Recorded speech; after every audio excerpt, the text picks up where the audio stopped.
Hello everyone, and today's video is specifically often about essay writing, wherein we are to have what we call subject verbs and history essays, which talks to the fragments of statements that you are going to be given, or fragments of instructions that you are going to be given and that which you have to do.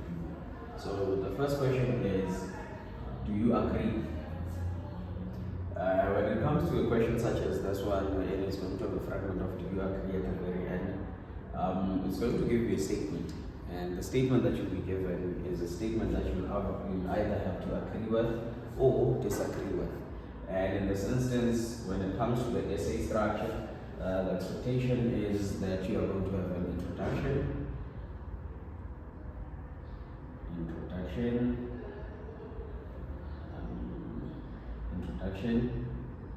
and body, and lastly a conclusion. Right? So for all essays that are maybe tied to the three fragments, the expectation is number one, you're going to have an introduction, you're going to have a body, and then you're going to have a conclusion. And in this instance, when it comes to each of these questions now, it's where things tend to differ just a tad bit when it comes to the introduction and the conclusion. So in this instance, let us try to look at the first one before we move to any of the two below. So for a question that says, do you agree? Like I did say that the expectation is you are going to have an introduction.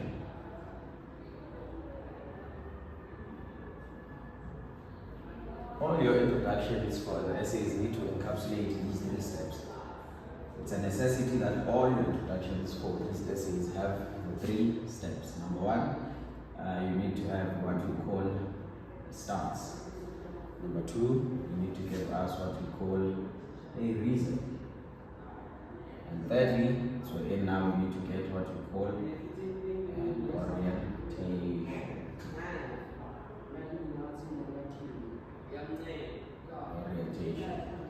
So what do each of these steps mainly mean? More so when we are talking often more about the introduction.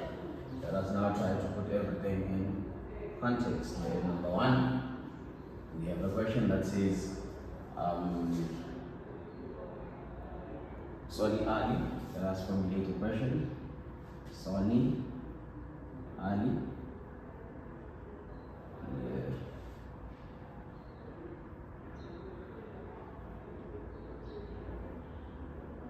was the greatest anchor who led to the growth and prosperity of the Somali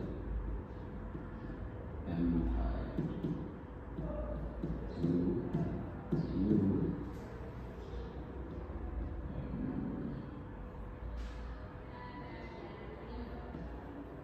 Do you agree with the above statement? Now, this is what I mean when I talk of a subject verb. We are given the statement in which it talks of and all about Soni Ali, the growth of prosperity of the Somali Empire, and in this instance, we have to prove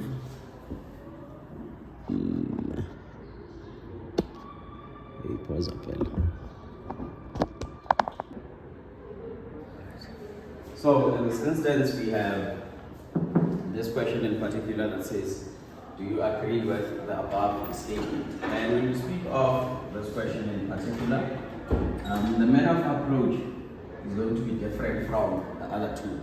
And in this instance, we will explain. We are so focusing on only introductions. Do not be confused, do not think of anything else, but focus on the introduction of the subject verb that says, do you agree with the above statement? Now, we did say that for the introduction, the expectation is you are going to have a stance, a reason, and an orientation. It is very important that you note and you know that if you miss either one of these steps, your introduction will be by default incorrect. So one thing that we need you to do in order for you to have a properly contextualized introduction, is see to it that all these steps are prevalent in your introduction. So let us try writing an introduction following the 3 steps of this question in particular. Bear in mind, this is not a question that you can find in the exam. This is a made-up question that I thought of right now to make the exam that I want to make. So, first things first, stance. What is a stance, someone might ask? Someone that is mainly considerate of the very fact that it's the first thing. When we speak of a stance, then, so Amy, I'm going to give us your standpoint.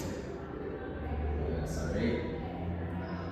This is the stand point,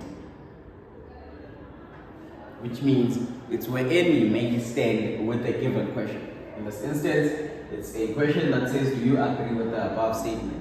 When you decide to say, yes, I agree with the statement, or no, I disagree with the statement, that is also tied to that which we may refer to as the stance or the stance. In this instance, when it comes to this one in particular, it is tied to you either agree or disagree. So when you agree with the given question or when you agree with the given statement, it's wherein you'll therefore blatantly put it out there when you are writing your introduction to say, yes, I agree, or no, I disagree with the statement that.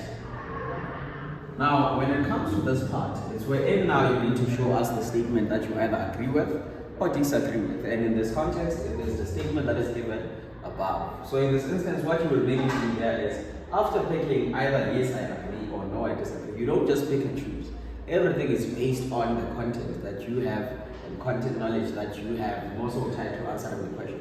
So you are not going to play find a guessing game or Russian roulette to see which answer to pick, which stance to mainly go with. In this instance, one thing that I need you to do is to figure out which one of the two do you mainly have content for in terms of answering, because we do know that everything in history is either agreed on or disagreed on based on the very facts that will be provided to thus make that point either true or not incorrect. So in this instance, when it comes to this particular question, you need to look at this question and look at whether you agree or you disagree. Say for example, you pick to agree, right? So you are therefore going to take the statement that says, yes, I agree with the statement that, and then you are going to take the statement that says, Sani Ali was the greatest emperor who led to the growth and prosperity of the Songhai Empire. And this is wherein you are going to write it. Which means, when it comes to the statement, the expectation is it is going to be reiterated, or it is going to be repeated, in the sense that you are showing me, or you are telling us, or the people that are marking that this is what I agree with, or this is what I disagree with, which is the given statement. So, how will your stance be in this instance? It will be in the sense that you say, yes, I agree with the statement that Sani Ali was the greatest emperor who led to the growth and prosperity of the Songhai Empire. And when it comes to this particular point, which is the stance, you will have addressed it in the introduction for now, and then you have to move to the secondary part, which is very important. Let me try writing this in full so that you can read. Yes, I agree. Okay, we said we are agreeing for this essay in particular. Yes, I agree that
Now this is your stance. Now you need to move to the secondary part, which is what we call the reason. When it comes to you saying I agree with something, and then always be something that is tied to because, which is your reason. So now that you have shown, or now that you have said that you agree with the statement that Soni Ali was the greatest emperor who led to the growth and prosperity of the Songhai Empire, you need to give us a reason why you agree with that statement. In this instance, your reason might be tied to something, or might be something along the lines of this is because under his leadership, the empire had great stability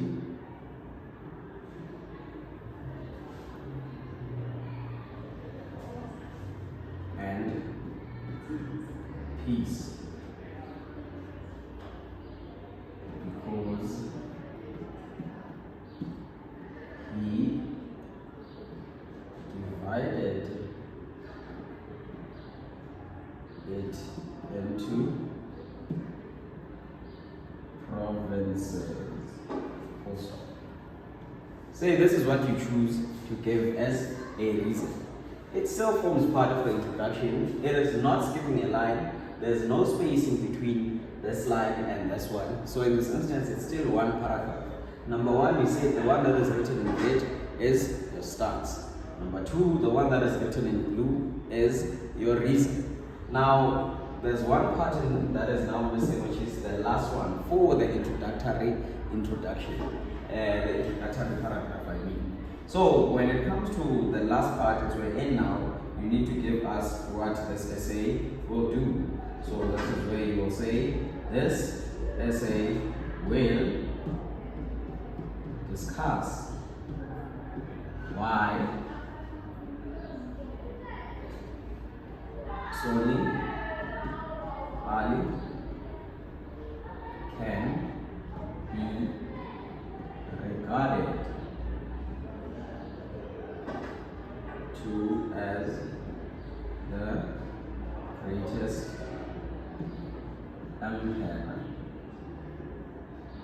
empire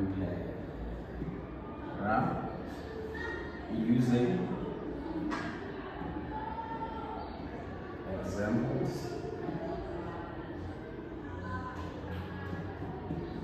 like these.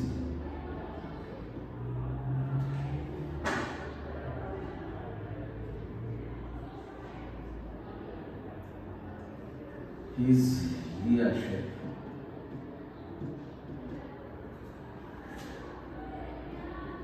that developed the Songhai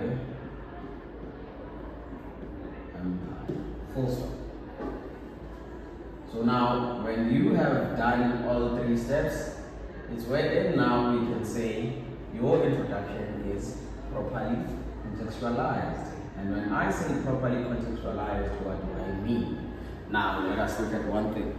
There is side of what we call the stance, there is side of what we call the reason, and there is side of what we call the orientation. The stance is the one that is in red, the reason is the one in blue, and the orientation is the one in green. So this is what we mainly mean when we speak of a properly contextualized introduction, wherein all three steps are going to be there, and after they are all there, it's wherein we mainly look at does it address everything in the manner in which it should. And in this very point in time, you are therefore expected to see to it that all three are always equivalent, bearing in mind that this is an introduction to only and only for the question that says, do you agree? So for the next video, it's wherein we are going to be looking at the other questions and their introductions, which will be explained to what extent and critically discussed.